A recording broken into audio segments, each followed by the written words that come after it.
Hey, good morning, everybody. Well, hey, good morning. It's so good to see you both. Well, It's a good Sunday to be together. It sure is. This is fantastic. And I think yep, I see Matt Keller up there.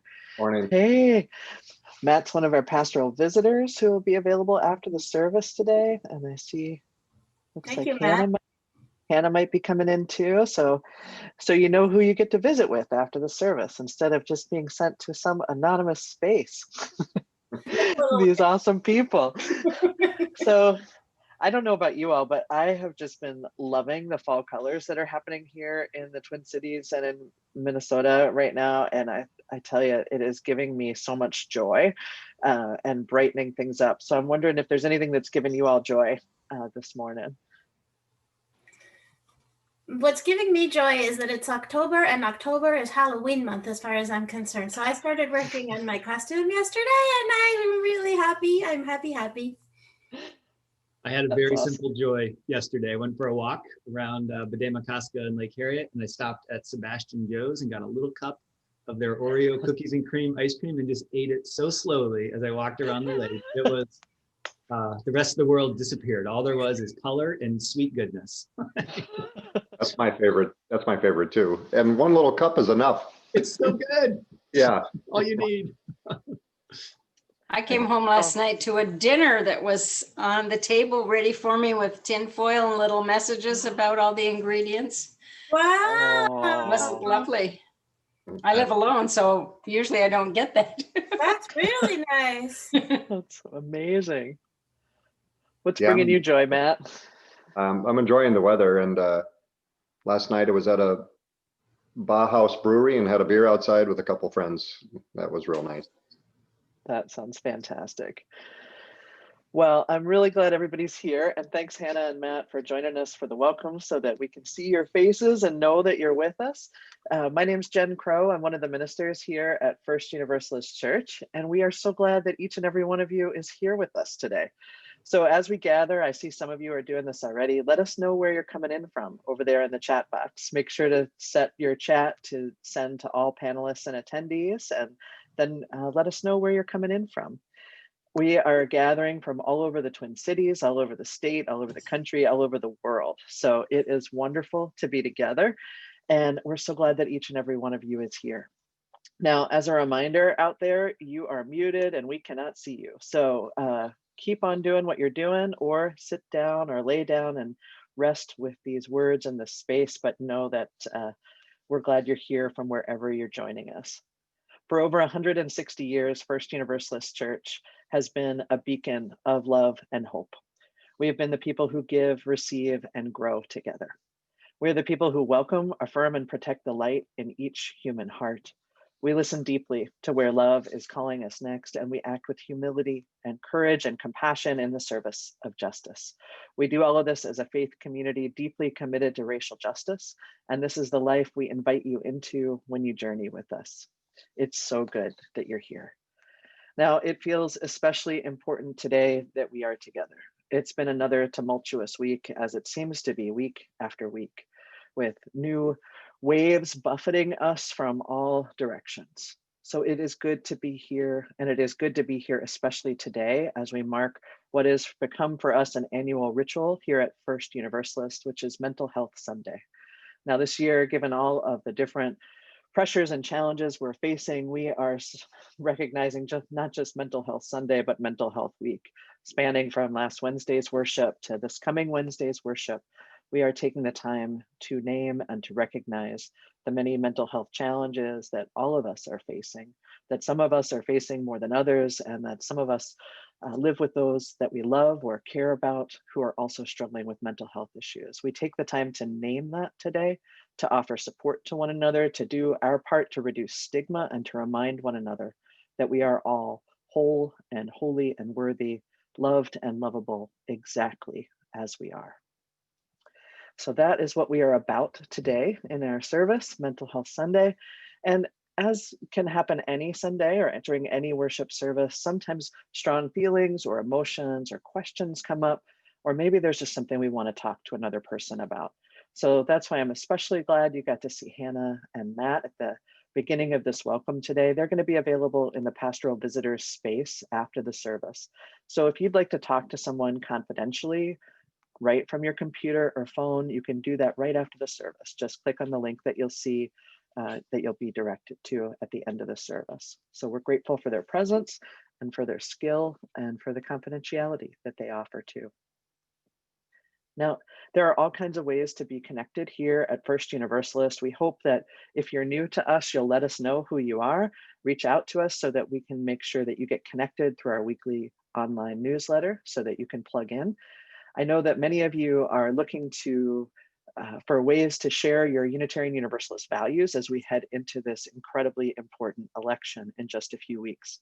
So if you would like to gather with others who are also looking to bring their UU values to bear on this election, please join the UU The Vote group right after the service. You'll see a link for that at the end of the service. Also, we'll be hosting 2 coffee hours right after service, one for Black, Indigenous, multiracial, and people of color, and one for folks that is open to all identities. I'll be in that all identities coffee hour if you want to stop by and say hi. I know I'd love to see your face there or hear your voice. So as we continue to gather in this morning, let's gather in our spirits as well. And let's begin with a practice that we have become accustomed to here, the simple practice of taking 3 deep breaths together, synchronizing our breathing wherever we are. So for me, I close my eyes or soften my gaze. I put my feet firmly on the floor. I take a moment to roll my shoulders up and drop them down, and then to feel my hands in my lap. And then I invite you at your own pace, or you can do it with me, to take these 3 deep breaths together. So I'm going to breathe in a full deep breath. I'm going to let it out super, super slow between my pursed lips.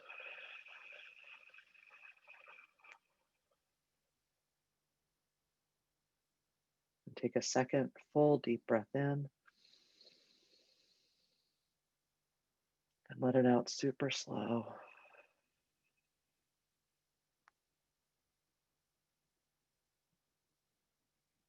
And one more. Super slow exhale.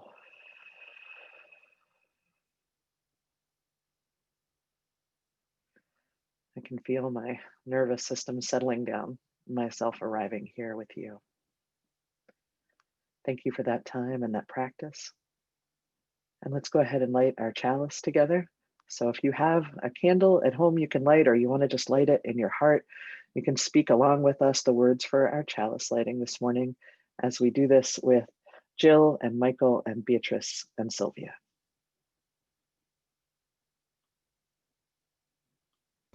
Please join us in saying the words for the lighting of our chalice. Love is the spirit of this church, and service is its law. This is our great covenant, to dwell together in peace, to seek the truth in love, and to help one another. Good morning, friends. I am so happy to be with you today and to share with you today a special message for the kids and the youth of this congregation about mental health and mental illness. Now, when I say mental illness, this is what I mean. Sometimes our bodies get sick, like we get a cough or a cold or a rash. Those are body illnesses. Illness is another word for sickness. Sometimes our minds get sick and our feelings get hard to manage, or we get confused, or we can't get out of bed. These are some examples of mental illness. There's many different ones. My personal experience with mental illness is living with something called complex PTSD, which means that sometimes I get very worried and wound up. Sometimes I get very sad, and stress is very hard for me. One of the things that helps me is holding my friend Snowflake. This is Snowflake. Snowflake was a Christmas gift that I asked my husband to give me when I was doing some hard work in therapy a couple years ago. Therapy is a place where we talk with a trained and trusted person about our feelings. In this case, I was talking about a part of me inside that is still very young. Do you have a lovey that helps you in tough times? I would love to hear the name of your lovey or comfort object that helps you when things get hard. If you could ask a grown-up to help you put the name of your lovey in the chat, I will come back in a minute and read them. I would love to know what your lovey's name is. In the meantime, for today's message, I want to share with you that I went to Facebook and I asked my friends to help me collect some messages for you all. Snowflake and I are going to share these messages with you especially, the kids and the youth watching. They are what we would have wanted to hear when we were younger, and they're still what we need to hear today. First, for those of you who are struggling with mental illness yourselves, it's okay to have feelings, even really big feelings. And it's okay to have more than one feeling at once. It's okay to be confused by all the feelings. Others have gone through this, including your ancestors. You're gonna make it. Don't compare yourself to others. You might have a friend that also has a mental illness and you might think, oh wow, their struggle is bigger than mine. So I should just be quiet about my struggles because my struggles are not that big a deal. Don't do that. Your struggle is real too. Take care of yourself. Ask for help. Everyone deserves help. You are going to learn skills and find ways to feel better. Hang in there and keep asking for help.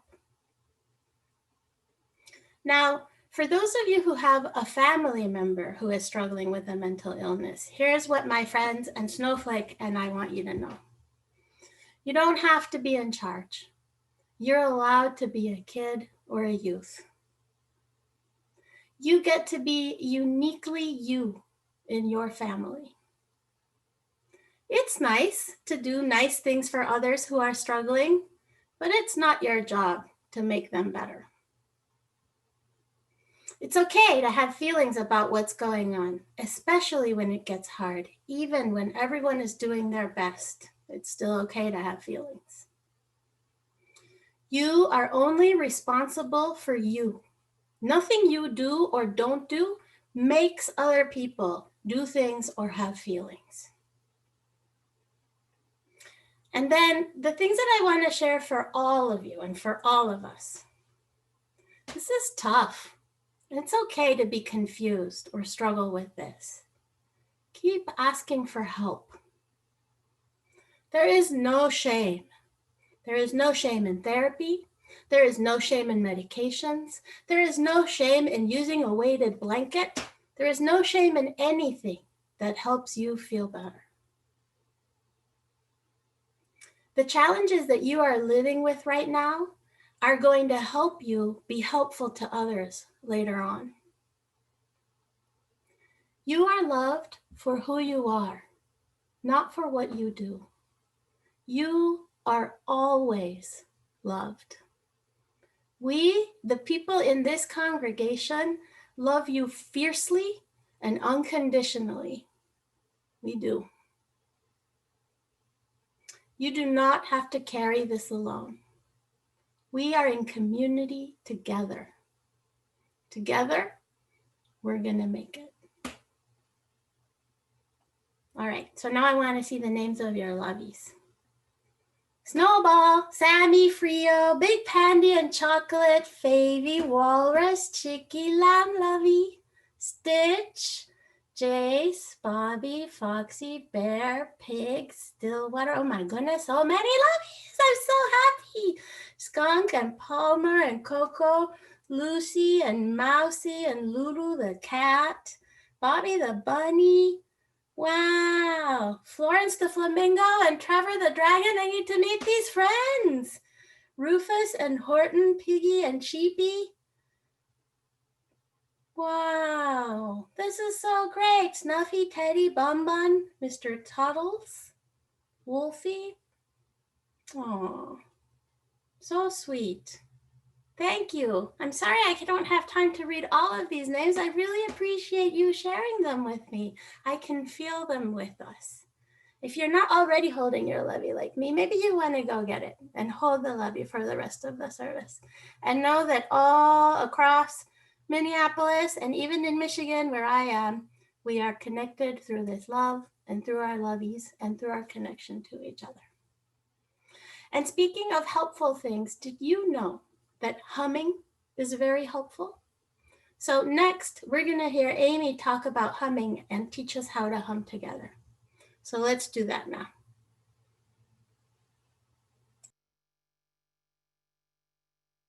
Before you do the humming meditation that's about to happen in a moment, I just wanted to say a few words about why humming is so beneficial. Like any singing, when you are humming, your breathing is going to be very regulated, much like any meditation, and that causes your body to calm down. It stimulates your vagus nerve, which induces a state of physical relaxation. It calms and quiets your mind, which reduces fear and worry and helps to reduce unproductive and negative thoughts. It also helps to lower your heart rate and helps to lower your blood pressure within a matter of minutes. And it creates a circuit of energy in your body that you can actually physically be aware of, and it helps us to focus. So enjoy the humming meditation.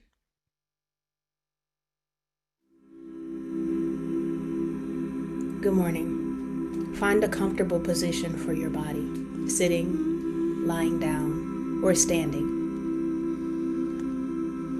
Close your eyes if you prefer, and take in a slow, easy breath. Then on whatever note you like, please hum.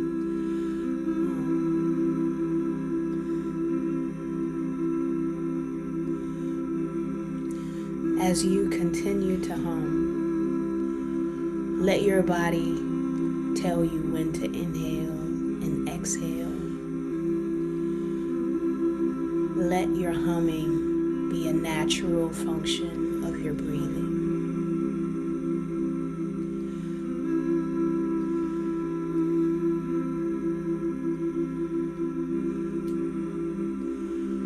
If you leave a little space between your top and bottom teeth, you may feel the vibration of your voice on your lips. As you hum, give all of your attention to the feeling of the hum in your body.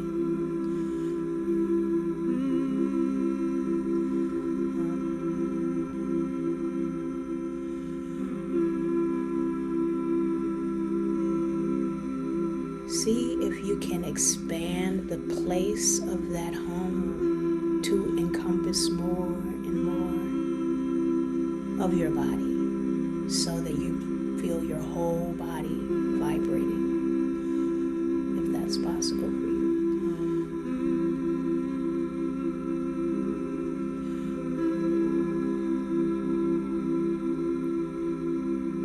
Continue to follow the breath as it enters your body. Keep your attention on your breath as it expands your rib cage and turns into sound when you exhale.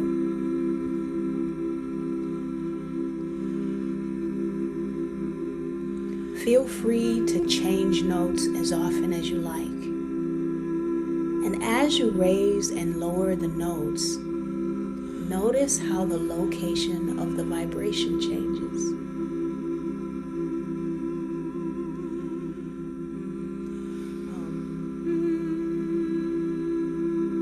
Just keep humming.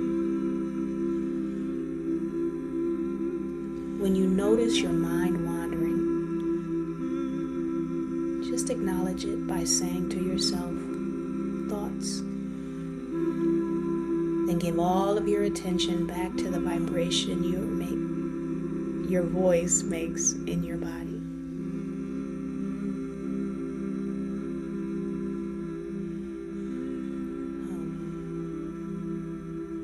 your mind thinks.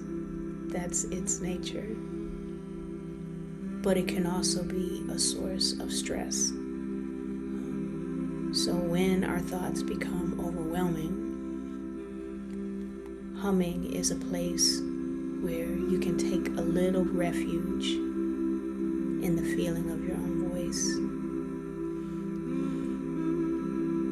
to let those thoughts fall into the background and to gradually quiet your mind.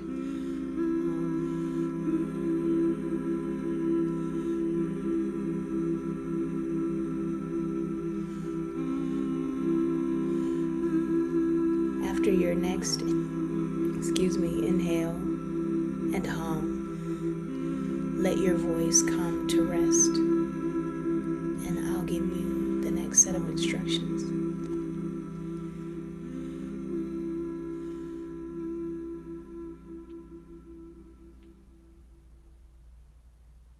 So, that's one way you can use humming to quiet your mind. Just allow yourself to live in your body for a little while longer and feel the after effect of all of that vibration, of all of that loving energy that you sent to yourself. When you're ready, open your eyes if they were closed, and let yourself come back into your space. Thank you for humming with me. This humming meditation is intended to be used as a tool to make yourself feel better when you're not feeling so great. I obviously am not a medical doctor, so it's definitely not intended to be medical advice or to replace the treatment or advice of your doctor or other medical professionals. But what I know as a descendant of enslaved people, what I can feel in my body is that one of the ways that they made it through all of that torment and anguish and brutality was by singing. And so you can too. You can practice resilience by using your voice. You can practice loving yourself with your voice. So, hum on, people. Amy, thank you. Thank you so much for sharing the practice of soothing, of calming our bodies when life feels impossible, when fear or trauma or overwhelm is very much with us. Thank you for holding that sacred space with your words and your presence and your body.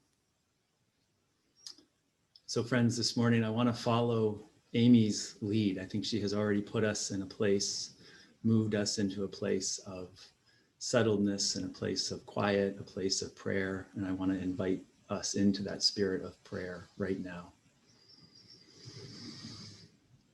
So the work is just to attend to your breath as we settle into this time of prayer. Your inhale. I still feel that resonance of the hum and the exhale. I wonder this morning what it would mean to truly know ourselves as beloved, as loved, as worthy of love just as we are, and loved as the people we're becoming. Despite our perceived flaws and imperfections, what would it mean to know ourselves as beloved? What would it mean to imagine the spirit of life, the spirit of love saying to us as we awake each morning, "Good morning, beloved"? What would it be like to hear that, to know that as true when we came into the new day? Good morning, beloved. What would it mean as we struggle to put one foot in front of the other, as we struggle to move or roll through our lives?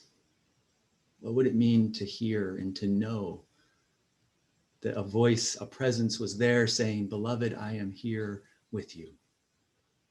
What would it mean when panic grips our heart to hear, oh, beloved, here I am?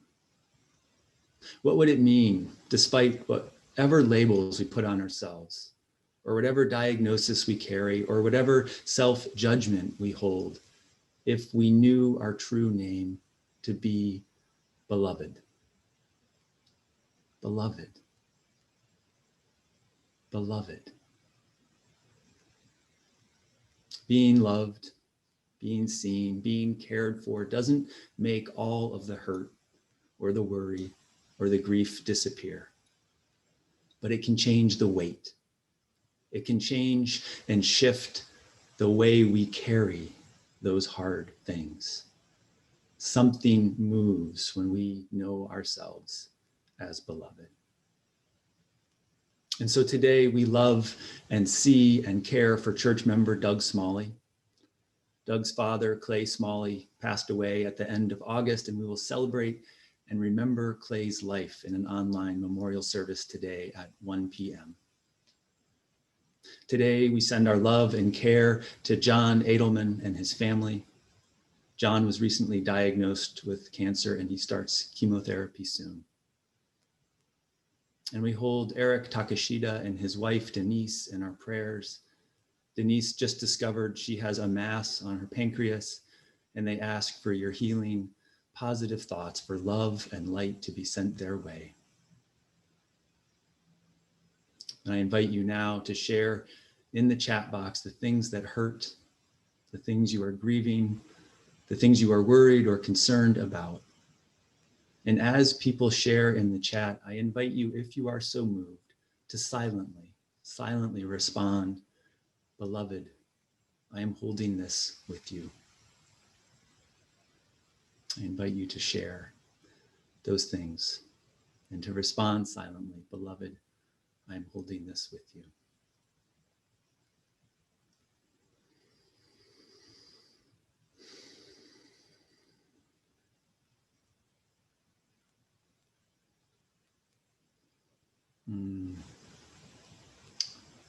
Beloved students who have passed away, the challenges in our country with such division, such anger in our country right now. Worry about the future of our country. Challenges of this online time that we're in with online school, and so many fears of potential violence. Worry for our Black and brown siblings. Beloveds, we are holding this together. Beloveds, we are holding this with you. And it is true, as these continue to come into the chat box, it is true that we are in challenging times, that there is grief and anxiety, and there is worry for our nation, our planet, our children, for human beings, for our Black and brown siblings. That is all real. But there is more to the story than fear. There are trees aflame with colors that are nearly indescribable. There are poems and loveys and conversations and gratitude found in surprising places, even in this time. There is much to be thankful for. There are things we can celebrate. This morning, we celebrate the marriage of church member Martha Scott Johnson to Josh Lee. They were married in a small ceremony on Friday. And I invite you now to share in the chat box the things that are delighting you, that are filling you with gratitude, the things you wish to celebrate. And as people share, once again, I invite you to silently respond to what is being shared. Beloved, we are holding this with you. I invite you to name those things now.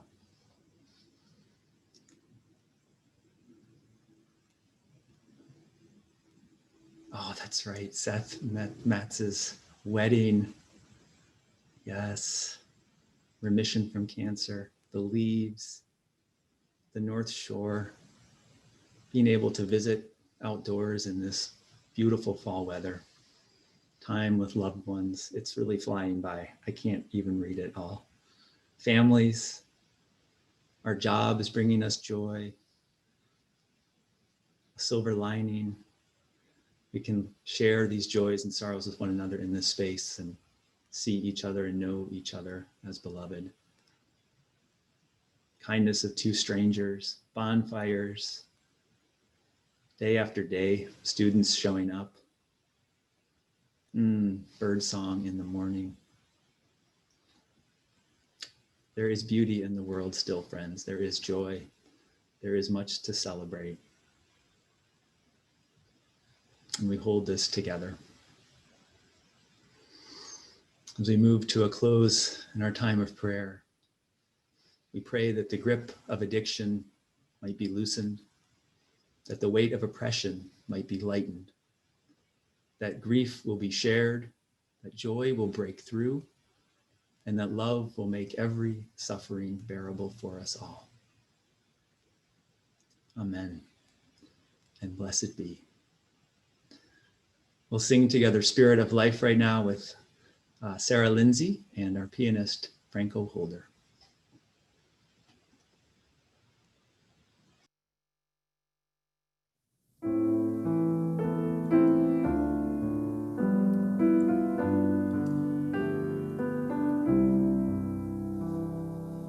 Spirit of life, come unto me. Sing in my heart all the stirrings of compassion. Blow in the wind, rise in the sea.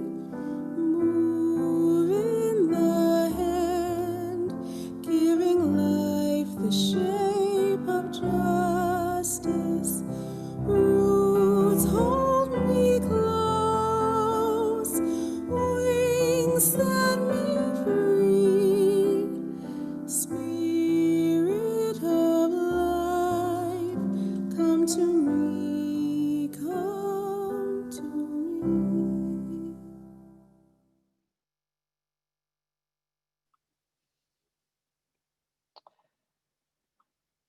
There is no doubt that in these times, we need every tool we can bring to bear to even try to find and keep our balance.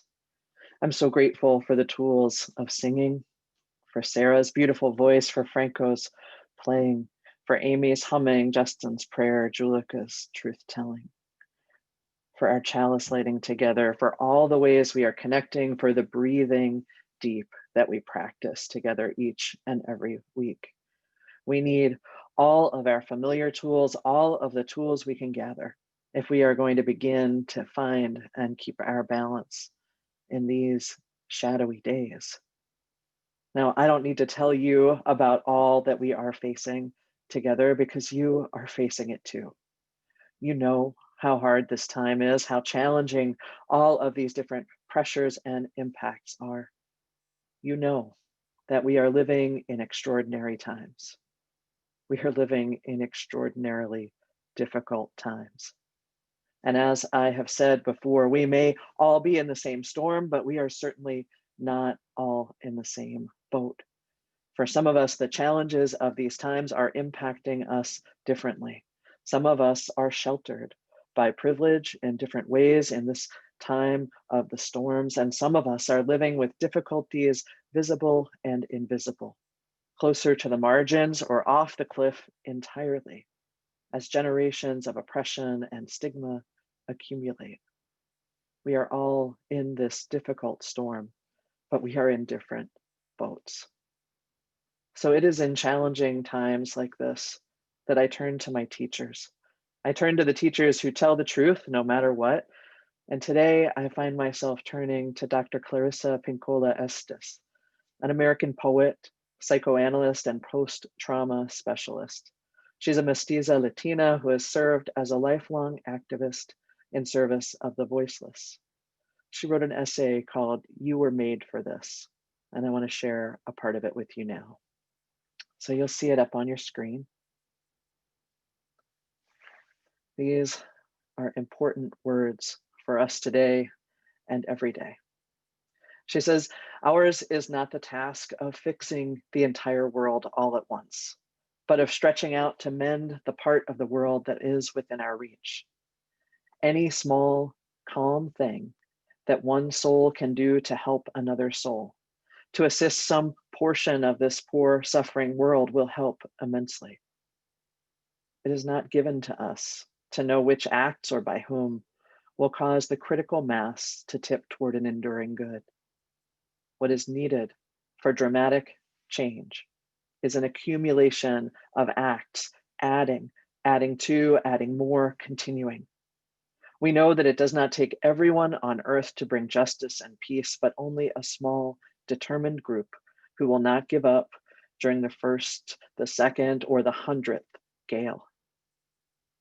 One of the most calming and powerful actions you can do to intervene in a stormy world is to stand up and show your soul. Soul on deck shines like gold in dark times. The light of the soul throws sparks, can send up flares, builds signal fires, causes proper matters to catch fire. To display the lantern of the soul in shadowy times like these, to be fierce and to show mercy toward others, both of these are acts of immense bravery and greatest necessity. Struggling souls catch light from other souls who are fully lit and willing to show it. If you would help to calm the tumult, this is one of the strongest things that you can do. Soul on deck. Soul on deck. The light of our soul shining out there for others to see, to catch the spark, to be guided by the light, to build up fires together, soul on deck. That is the work of these days. This is how we calm these waters. This is how we shore up each other's souls. Soul on deck. We are in shadowy times like Dr. Estes names, and in these shadowy times, we come here right now to this annual ritual as a church of recognizing together this Mental Health Sunday and expanding it, like I said, to hold an entire week because we need it more than ever. From last Wednesday's worship to this coming Wednesday's worship, as together we name the reality that so many of us live with mental health challenges, with mental health conditions, with mental illness.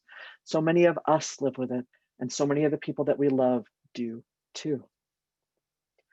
Now, it certainly hasn't gotten past me, thanks to so many of my friends sharing what they know too. It hasn't gotten past me that this Mental Health Sunday falls on National Coming Out Day. And it wasn't that long ago, right? When coming out as lesbian, gay, bisexual, transgender, or queer marked you as mentally ill. It's not that long ago that this was considered a pathology. And it has been a gift of the queer community to show, to know, to let other people know by naming their own identity in all of its beauty, to tell us what we already know, right? That shame and secret steal the life force out of us, that naming and claiming who we are, that proclaiming it to the world with pride changes who we are and changes the world. Soul on deck, friends. That's what our friends in the queer community have taught us, soul on deck. So today, on this Mental Health Sunday, on this National Coming Out Day, I want to share a story with you. It's a personal story, it's a tender story, and as always, I want to remind all of us that we have the power to take care of ourselves, that in fact, we're really, really good at it. We have good instincts and we can follow them. So if anything in this sermon feels like too much today, if you want to turn the volume down or take a stroll away from the phone or the computer screen, just know that's always okay. Listen to what your instincts are telling you and go ahead and follow them. Your body is wise. Your spirit is wise. So what I want to tell you is that when I was 18 years old, I was hospitalized for depression. I had been struggling for quite a long time to stay safe and to make healthier choices. But the pain and the hopelessness I was feeling had gotten overwhelming. And I made the decision to follow the advice of the therapist I was seeing and go into the hospital where I could get some much needed support. Now, what did my life look like at 18? Well, on the outside, it looked pretty awesome. I was a sophomore at Smith College, a prestigious women's college in New England. I somehow had lucked into living alone in the largest double room that existed on campus, just peering out over all those beautiful leaves. I was doing pretty well at school. I managed the cafe at the student union, and I had a whole host of friends. But on the inside, things looked really different. I was a student there on scholarship at a school that was overwhelmingly populated by people of privilege. And one of the things this meant for me was that I hid a lot. I didn't tell the truth about the experiences I'd had in my life. I tried to fit in, to do the best I could to be part of that crowd that was so different than anyone I'd really ever hung out with. I was working almost full time and going to school. I was leaning on my old coping mechanism of addiction, keeping everything to myself and trying not to let on how bad I felt inside. And all of this hiding, it started to add up for me. So there in the hospital, I had a chance to stabilize, to seek support, to begin to figure out how to manage some of the stresses of my life. But I'll tell you, when it turned out to be time to go back to school, returning to my life at college was not a small thing. I had hid. I didn't tell people where I was or why. I was scared about how people would react. I didn't tell my professors. I didn't tell the dean. I didn't tell my friends. I didn't tell anyone.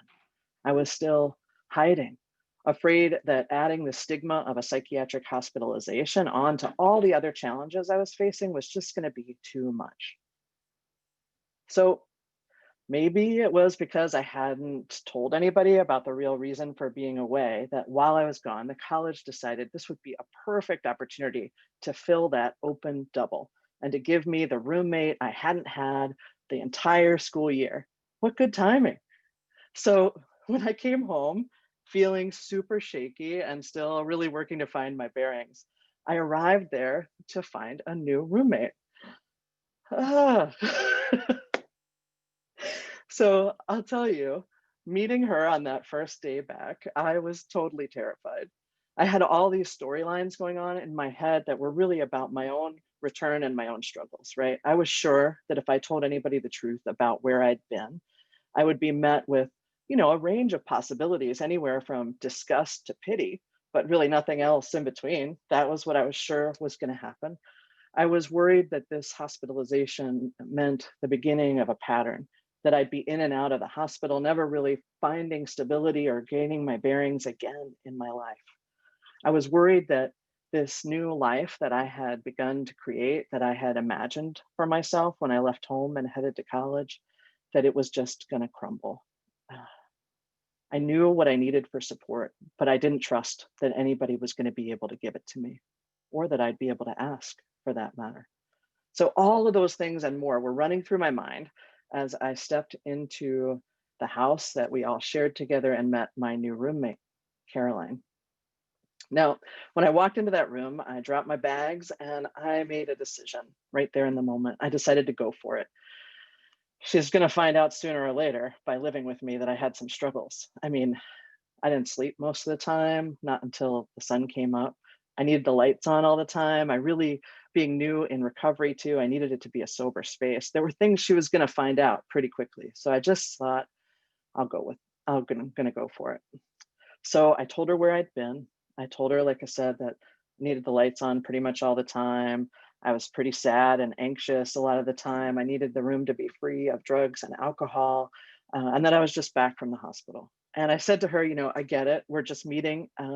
If you want to go request a new roommate, I totally support that. And I will go with you to the dean and I'll tell him what's going on. And then I just kind of took a deep breath and prepared myself to receive what I was sure was going to be this onslaught of disgust from her. And this is what she did. She sat down on the couch and she goes, okay, I can keep the room free of drugs and alcohol. That's not a problem. Just put the lights on whenever you want. I think it's really brave that you got the help that you needed. Let me know if there's anything I can do. And then the conversation moved on. She was a transfer student. She wanted to know which of the classes were harder or easier. How did you work that like hot pot situation in the kitchenette down the hall? What was your favorite band? Like, were we going to struggle over what music we were going to put on together? We just moved on into this everyday conversation, and it changed the way we were together, right? There, I had been honest, and I had been met with this blasé kindness and acceptance. I was shocked, totally shocked. So I'm telling you this story today, not because this was some like singular, dramatic, life-changing moment for me, but because it was one of many moments that helped change the script that I had in my head, right? The script that I carried, that if I told people who I really was and the challenges I was facing, that they would run in the other direction. This script that I had, that I was unlovable because of the pain I felt or the challenges that I had encountered. Hers was just a straightforward, accepting response to my truth, something I really couldn't have imagined coming from anybody that wasn't getting paid to be in the room with me. So I tell you this too, because my roommate's response reminds me so much of Dr. Estes's words about the way that a small, calm interaction can help soothe our troubled souls. The way that those small, calm acts we can share with one another help to settle the waters and give us a bit of peace in these shadowy times. And I tell you this because I know we have the ability to calm and soothe each other's souls, and to calm and soothe our own souls when we need to as well. That's what all of these tools and resources are about. The humming, the singing, the storytelling, the prayer, the breathing, the truth telling. All of these are tools that help us to soothe our souls and help us to catch light, catch spark from one another, that help us to shine with our souls up there on deck. These are our tools. And friends, we need them. We need them. We need them on a regular day, most of us, but we certainly need them right now. This is a messed up world we are in right now, with so many pressures and challenges. And so many of these pressures and challenges, they are landing disproportionately on Black, Indigenous, and people of color. They are landing disproportionately on women and queer people, on people who live with poverty. There are so many pressures on us, and it can be a simple thing to fall back into the patterns that our society has set for us when there are so many pressures on us. And these patterns, they're not good or healthy. These patterns I'm talking about, this illusion that it's actually possible to pull ourselves up by our own bootstraps, like that's ever been true, that having a feeling means weakness, that sadness or addiction or anxiety or mental illness somehow makes us less than a person. These are lies. These are unhelpful patterns. And these lies, these patterns that it can be so easy to fall into when we are under so much pressure, they are not good for us. They reduce our ability to live whole and full lives and to love each other the way that I believe we are meant to. There are deeper truths that we are challenging ourselves to live into, even in these hard days. The truths that are at the center of our faith, that each and every one of us is born already loved, already whole and holy and worthy. That is who we are. That is who every person is. When we struggle, we deserve kindness and support. Secrets and shame steal the life force from us. There are so many pressures pushing down on us, and we need to anchor into our values that everyone, ourselves included, are loved and lovable, whole and holy and worthy. That is the truth at the center of our faith, friends. So in these times where things are so challenging for so many of us, we know that things are especially hard for folks who are already experiencing mental illness or living with a mental health diagnosis. We know that according to federal data right now, the symptoms of anxiety and depressive disorders have more than tripled among US adults compared to just this time last year, with young adults and women with Black and Latinx communities most acutely impacted. The research and reporting that's going on these days suggests that the pandemic has exacerbated symptoms for people who were already living with disordered eating, with substance use disorder, with obsessive compulsive disorder, with schizophrenia and bipolar disorder, and other diagnoses too. It is harder right now than it has been for a very long time for so many of us. It's become normal, really, to feel like we're carrying more than we can handle because we are struggling with so many pressures. I was reading recently from one psychologist who was suggesting that perhaps part of what we are dealing with on the larger scale is the collective experience of demoralization and grief. They said we are feeling understandably disoriented, unable to locate meaning and purpose or sources of fulfillment because we are living in the midst of an overarching collective psycho-spiritual crisis. This is not made up, friends. This is what we are living in, an overarching psycho-spiritual crisis. And we are grieving too, which is a normal adaptive reaction to the painful losses that we are experiencing. So it makes sense that we are feeling worried or sad or disoriented these days. This is a reasonable experience to have, and it can help to share these feelings with each other. So instead of asking ourselves the question, do I feel bad today? The psychologist Dr. Zucker suggests maybe the better question we could be asking right now would be, would it help to have someone to talk to today? Not, do I feel bad today, but would it help to have someone to talk to today?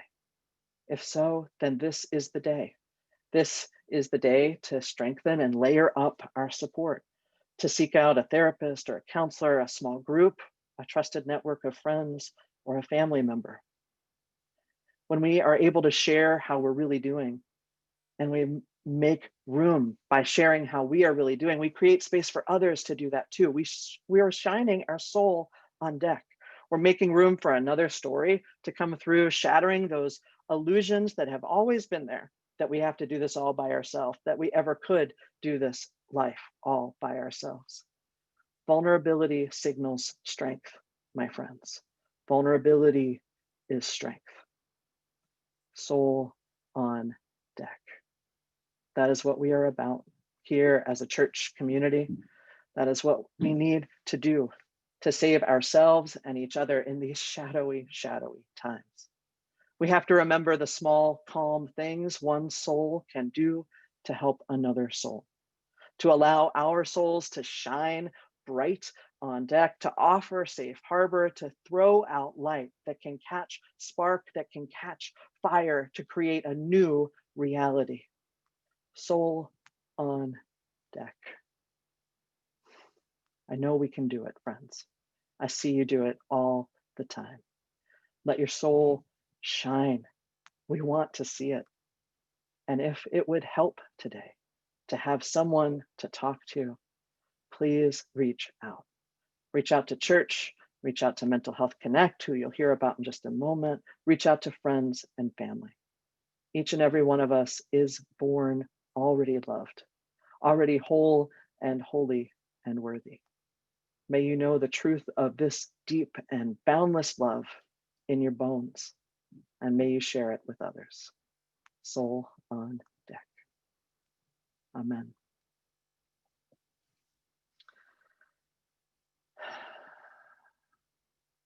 So let's take all this in together.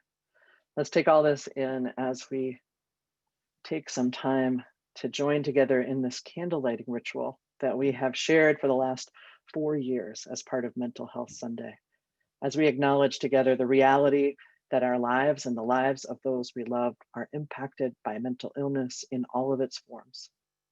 It was a few weeks ago that we invited those of you who are local and who felt comfortable doing so to come to the courtyard at church and light a candle for yourself or someone you love who's been impacted by mental illness. We know that those of you who came and lit a candle that day represent all of us, that in years past, our sanctuary has been filled with light as you have lined up down the aisles to light your candles. So today we lay out our altar wherever we are in the world. We light a candle or simply hold the bright light of each of our souls. We tell our truth. We trust that here we are loved. And I invite you now to share in this candle lighting ritual and perhaps to hum along with Amy as we watch together.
Muted. There we go. So good to see some of you, to see the light that we share. This morning, our offering, as usual, will go right on out of the church to support an organization in the community that shares our values. This morning, our offering will go to support Mental Health Connect. This is an organization in our community that we were there as one of the founding member congregations of, that offers support to folks who are struggling with mental illness or mental health challenges, and that works to reduce the stigma associated with mental illness. So let's see a video about this together.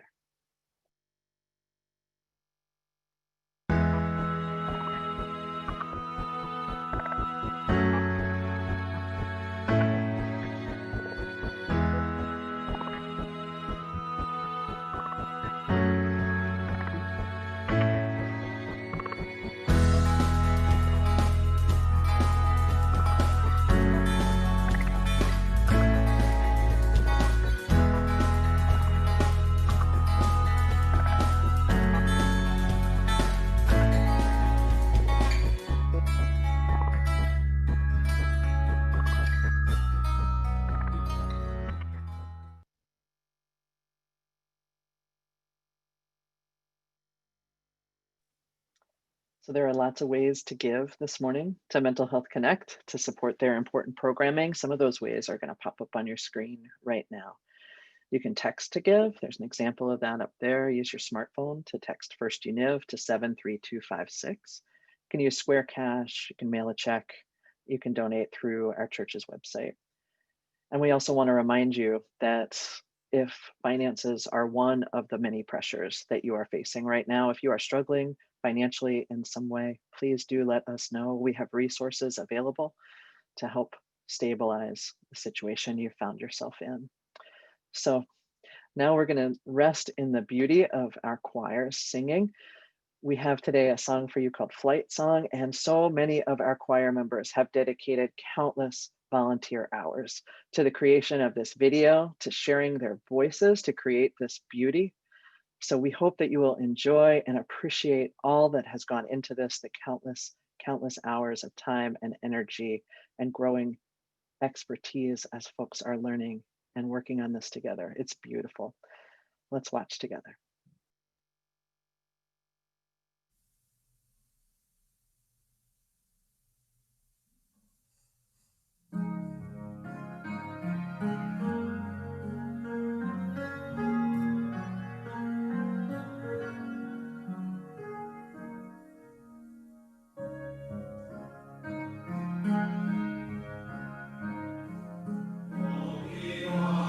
We have found his song.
Thank you, choir.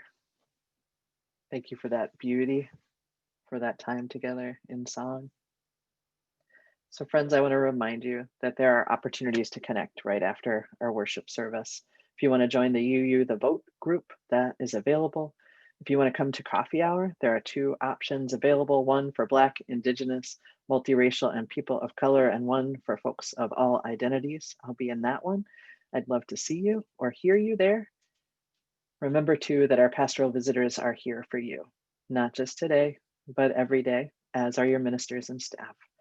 But if you want to talk to someone right away, our pastoral visitors, Matt and Hannah, are available to you. Please just follow the links that you'll see on your screen. As we close this time together, please remember this. You arrived here, whole and holy and worthy, loved. You are valuable. You are cared about and for. You are loved and you deserve all of it. So friends, this is our life task, to learn how to accept that love and that truth and to share it with others. May it be so. Amen. So let's sing together as we bless one another on our way. We'll sing Go Now in Peace with Amy and Franco.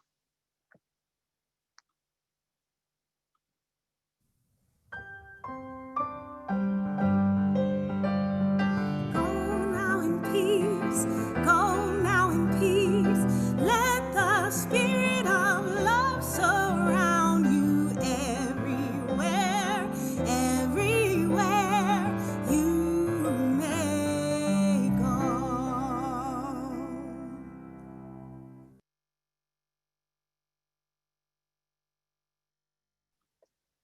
And now as we extinguish our chalices together, whether they be physical ones or ones that we carry in our heart, let us share together the words, we carry the flame. Until we're together again, friends. Amen.